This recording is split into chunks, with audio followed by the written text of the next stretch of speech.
Halo, apa kabar? Assalamualaikum warahmatullahi wabarakatuh. Ketemu di akhir pekan, hari Sabtu ini, tetapi seperti biasa, Bung Rocky kita nggak perlu kaget kalau situasinya politik kita terus gaduh.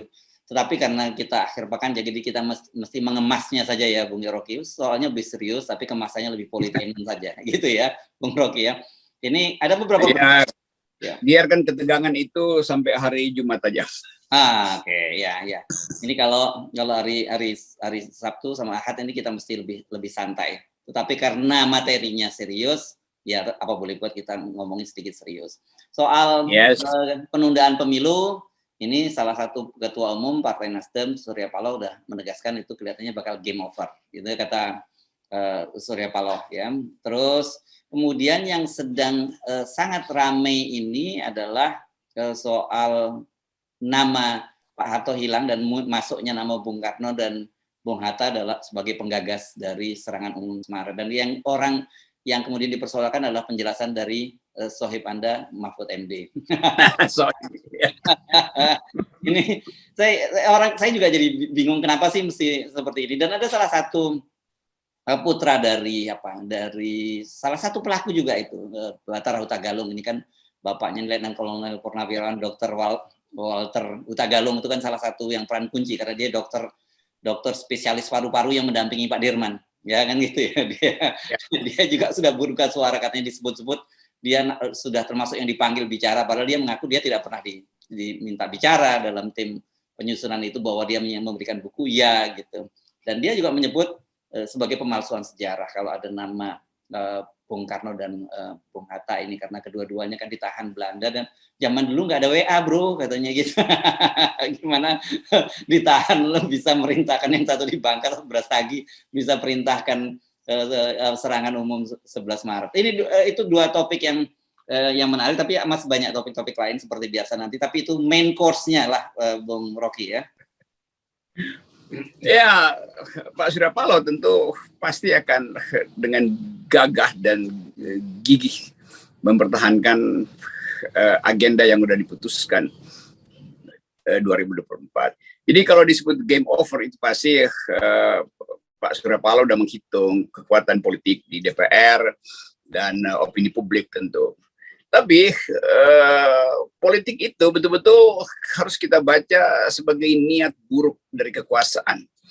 Walaupun kita tahu bahwa sebetulnya kita ingin agar politik itu terbuka. Jadi bisa jadi nanti ada proses baru di istana yang ingin memaksakan agenda penundaan itu dengan mengeluarkan perpu aja. Jadi nggak perlu proses politik di DPR. Presiden kan bisa keluarin perpu, saya tunda pemilu dengan alasan ABCD. Bertentangan dengan konstitusi memang.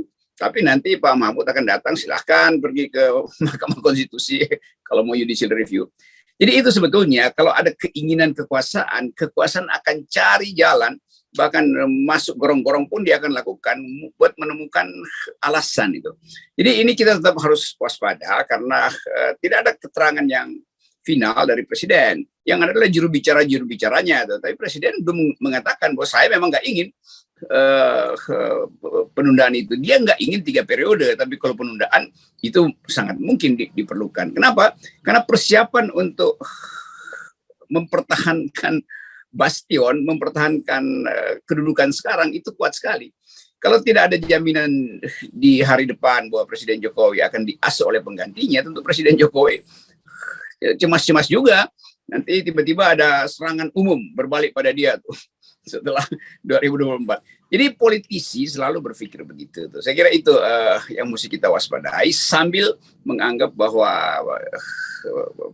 Nasdem, Gerindra dan PDIP, juga Demokrat dan PKS, P3 juga secara elektoral tidak menghendaki itu. Tentu ini adalah poin bagus, tapi poin yang terselubung adalah sangat mungkin Presiden mengeluarkan perpu. Jadi tetap kita minta supaya pakar-pakar hukum tata negara jangan sampai disogok istana untuk membenar-benarkan perpu itu tuh. Karena udah ada persiapan penyegokan pakar-pakar hukum tata negara. Kebanyakan mereka punya komorbid, jadi dengan mudah disihir oleh istana lalu kelepek-kelepek lagi. Itu kira-kira. Ya. Istana lagi siapin serangan umum untuk membujuk partai-partai dan pakar-pakar supaya paling nggak bisa berbaris bersama untuk menunda pemilu. Ya, jadi kalau serangan umum 1 Maret 1949 itu menunjukkan eksistensi dari negara Republik Indonesia, kalau serangan umum bulan Maret ini menunjukkan eksistensi oligarki gitu ya. Ya, itu betul. Oligarki tetap bersiap-siap karena dia akan terganggu. Walaupun kita hitung sebetulnya dalam keadaan Indonesia mengalami pemburukan dan pembusukan, atau kita pakai istilah kerennya political decaying. Ini oligarki yang kalau dia 9 mungkin sekarang tinggal 3 tuh. Yang 6 udah siap-siap untuk cari suaka pada calon pemimpin baru. Itu biasa tuh. Jadi ini menunjukkan bahwa oligarki sendiri cemas, sehingga seluruh cara diupayakan untuk mengipas bara terakhir yang pasti akan padam karena nggak ada lagi orang yang ingin mencari kehangatan pada kekuasaan hari ini. Tapi masalahnya begini kan, sebenarnya oligarki ini kan mereka ini sebenarnya pragmatis. Kalau selama ini mereka mendukung Pak Jokowi karena kita mesti jujur, karena relatif Pak Jokowi ini dalam bahasa yang lebih halus lah kita sebut sangat akomodatif terhadap kepentingan mereka. Jadi ini memang seorang presiden yang sangat menguntungkan buat mereka. Jadi kalau memang bisa diperpanjang, ya mereka pasti dengan senang hati akan memperpanjang. Tapi kalau tidak, mereka pasti akan segera lompat dan mencari kuda tunggang baru kan.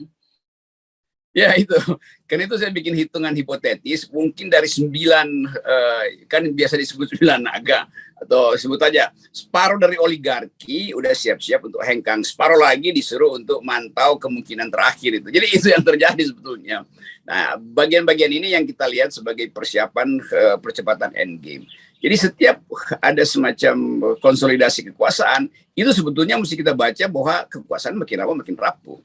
Nah, ini yang dalam 2 minggu ini itu pasti eskalasi akan tumbuh terus karena istana akan konsolidasi diri lagi supaya ide penundaan itu tetap jalan. Walaupun di publik ini juru bicara segala macam itu ditampilkan seolah-olah nggak ada kepentingan. Tapi selama Presiden Jokowi tidak ngomong, itu artinya beliau sedang mengintip celah untuk siksa kecil supaya ide penundaan ini bisa juga dibicarakan terus-menerus. Kira-kira itu soal saya.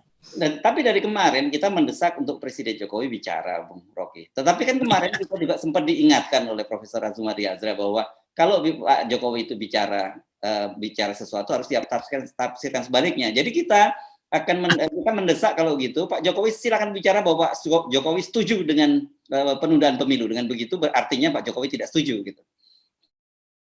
Akhirnya semua orang pengamat yang paling sebetulnya yang paling wise sekalipun, yang paling bijak seperti Pak Profesor Azumari Azra, mesti mengeluarkan kalimat yang betul-betul satire sekarang.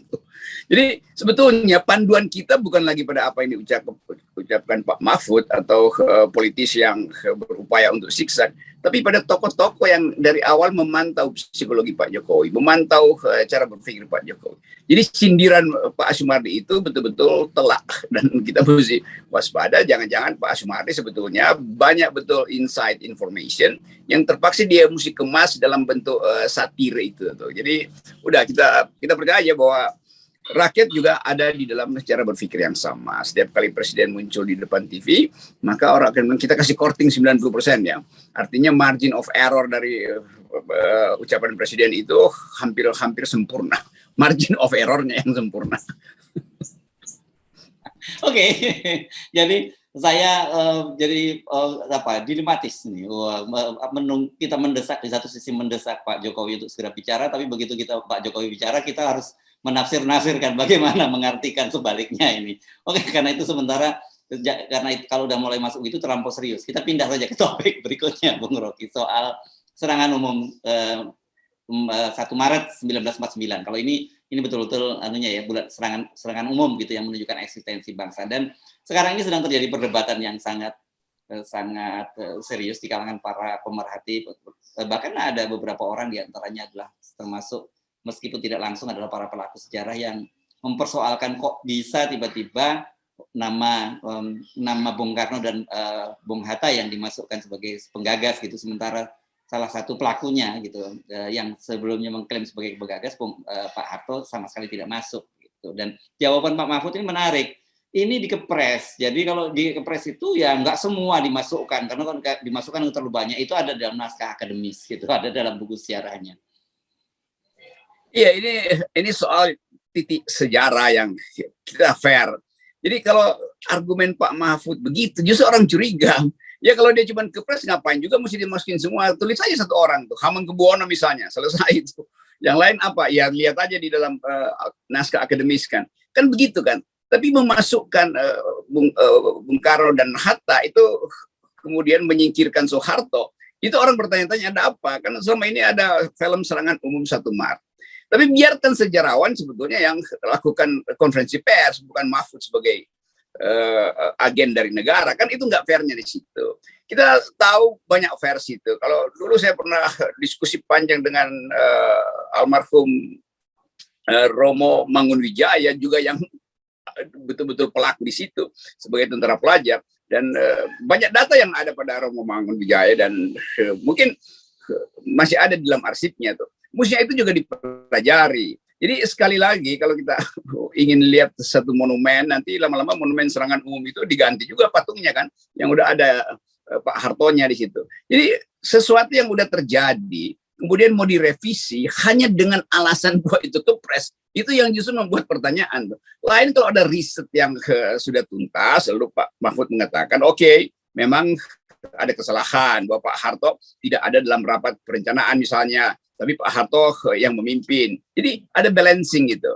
Apalagi orang bilang ya pada waktu itu siapa memang yang memutuskan serangan itu, perintah dari siapa? Apakah perintah dari Menteri Pertahanan? Apakah Pak Dirman berkomunikasi terus menerus? Jadi semua soal itu harus kita dudukkan dengan cara yang bijak. Jangan langsung menyingkirkan nama Soeharto hanya karena ini kepres, di tempat yang lain dibuat. Nanti juga ada kepres untuk membatalkan naskah akademis, bisa jadi gitu kan. Karena ini peka sekali dalam upaya kita untuk meletakkan betul apa yang terjadi pada peristiwa serangan umum itu. Memang itu simbol dari berdirinya, tegaknya PNI, bahwa eksistensi negara itu masih utuh. Tapi nanti orang tanya, ya utuh, tapi kalau nggak ada negosiasi di internasional itu kan palsu juga. Sehingga orang tanya siapa sebetulnya yang diutus ke PBB, baik secara langsung atau dalam diplomasi, sehingga akhirnya Indonesia memperoleh eksistensi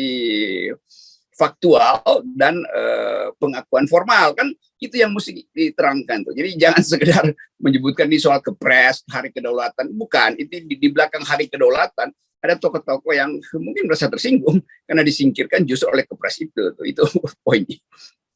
Dan saya kira posisi kita ini selalu mendorong bahwa segala sesuatunya harus ditempatkan pada proporsional, bahwa ada di masa lalu pada Orde Baru ada glorifikasi dari peran Pak Harto, itu juga mesti kita koreksi. Tetapi kemudian juga sekarang terkesan ada glorifikasi terhadap peran Bung Karno dan Bung Hatta. Saya kira Bung Hatta ini ikut tambahan saja gitu ya.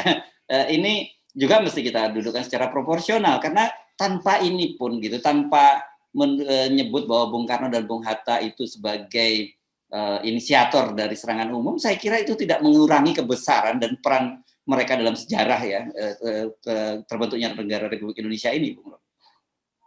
Ya itu yang saya maksud tadi. Kalau kita mau menghapus sesuatu, ya hapus aja, tapi jangan hapusan itu diganti dengan orang lain yang dengan maksud yang lebih buruk lagi kan. Jadi parsialitas dari sejarah kita, kalau kita sambung-sambung itu justru terlihat compang-camping itu. Karena ada berbagai motif masuk di situ. Jadi balik lagi tadi, biarkan sejarah itu diriset oleh sejarawan. Dan sejarawan mungkin yang akan berkonflik di ruang seminar, bukan Pak Mahfud yang tiba-tiba menganggap wakil dari negara, lalu menghapus beberapa segmen atau beberapa penggalan di dalam sejarah serangan umum itu. Dan orang merasa kenapa yang ini yang dihapus, kenapa yang itu yang menggantikan hapusan itu. Kan begitu selalu tuh. Dan dalam keadaan sekarang orang selalu curiga istana ini mau melakukan desoehartoisasi apa-apa gitu kan. Sama seperti dalam sejarah Rusia, begitu terjadi pergantian rezim, Stalin melakukan deleninisasi. Kemudian pengganti Stalin melakukan destalinisasi, itu begitu terusnya. Jadi kita mesti betul-betul bukan sekedar waspada ya, tapi ada wise, ada wisdom di dalam cara kita bernegara. Ya, sekali lagi ini bakal jadi panjang kontroversinya, sama seperti film Gen 30 SPKI juga kita masuk lagi dalam kontroversi itu. Jadi saya usulkan supaya kemampuan istana untuk mengkomunikasikan sesuatu yang kontroversial betul-betul mesti diperlihatkan dengan alur berpikir yang logis gitu. Jangan tiba-tiba karena kepres maka yang itu disingkirkan. Loh, ngapain disingkirkan oleh kepres kan? Itu yang dipertanyakan orang. Motif di balik itu apa? Lalu begitu kepresnya dihidupkan orang kaget-kaget kok nama baru masuk di situ. Jadi keterangan akademisnya justru yang nggak ada, sekedar keterangan demi hari kedaulatan bangsa. Ya semua orang tahu itu peristiwa itu di dalamnya ada beberapa tokoh.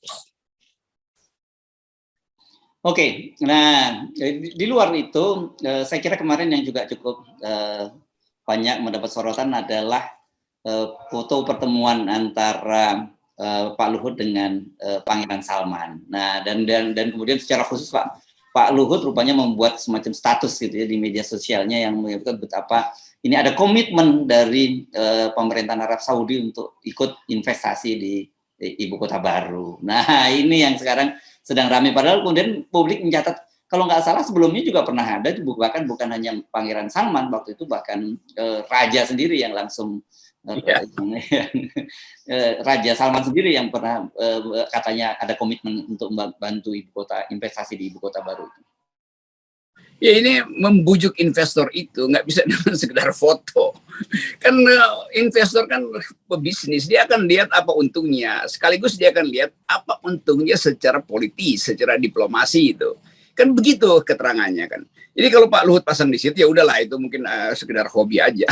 Dan kita menganggap bahwa akhirnya setiap upaya untuk memastikan bahwa kebijakan kita rasional itu bisa disulap dengan memasang foto. Padahal semua MOU itu adalah lip service aja sebetulnya. Karena kan kita tahu BKPM juga mengatakan sekian ratus investor akan masuk dan udah taken MOU. Sampai sekarang nggak ada realisasinya tuh. Jadi sebetulnya keandalan dari sebuah MOU itu baru terlihat kalau ada papers yang ditandatangani dengan sistem perjanjian hukum. Kalau cuma MOU itu bahkan MOU sedikit lebih tinggi dari foto sebetulnya. Jadi fotonya mau menandakan apa? Itu kira-kira. Tapi oke, kita ya nggak ada soal lah itu sebagai hiburan di media sosial bahwa Pak Luhut rangkul-rangkulan dengan pangeran. Jadi sesama pangeran ya saling rangkul-rangkulan lah. Oke, Bung Rocky, saya kira kita kan sudah janji nggak usah terlampau serius sejak awal. Ya. Nanti sebelum kita serius kita mesti mengakhiri perbincangan kita kali ini, dan kita senang-senang saja kalau sebetulnya apa seperti dikatakan oleh Pak Surya Paloh itu game over, dan kemudian kita mesti kita mulai bersiap-siap menghadapi kembali kepada realitas politik bahwa hari-hari ini sebenarnya fokus kita itu mestinya bukan persoalan perpanjangan penundaan pemilu, perpanjangan jabatan, apalagi bangun ibu kota baru. Problem real dari masyarakat kita menghadapi berbagai kenaikan harga-harga kebutuhan sehari-hari dan juga kebutuhan penopang seperti BBM, LPG dan sebagainya, itu saya kira jauh lebih serius ketimbang wacana itu. Ya, harusnya itu yang dipantau oleh istana tuh. Dan agak tercengang saya bahwa kenaikan harga-harga itu akan menyebabkan bertambahnya malnutrisi, karena emak-emak nggak bisa beli vitamin, nggak bisa beli nutrisi buat anak-anaknya. Itu mestinya jadi pikiran dari istana. Tapi yang terjadi justru istana sekarang lagi sibuk, KSP terutama, memeriksa kenapa harga tiket di Mandalika itu nggak laku tuh. Kan ajaib kan. Jadi KSP justru jadi agen jual beli tiket di Mandalika, dan ini yang bikin orang terkaget-kaget, ngapain ngurusin Mandalika bukannya ngurusin harga yang melambung tinggi. Jadi udah lagi itu bagian juga dari politainment hari ini. Ya. Dan sebenarnya kan Pak Jokowi sudah mengingatkan Presiden untuk hati-hati karena kemungkinan barang akan ada kenaikan soal ini kan. Jadi sudah diingatkan juga sebenarnya oleh Pak Jokowi ini Pak Presidennya. Betul. Dan kelihatannya istana itu banyak cermin sekarang dipasang di mana-mana. Oke, terima kasih Bung Rocky. Ya. Pak, tetap salam 0%. 0%.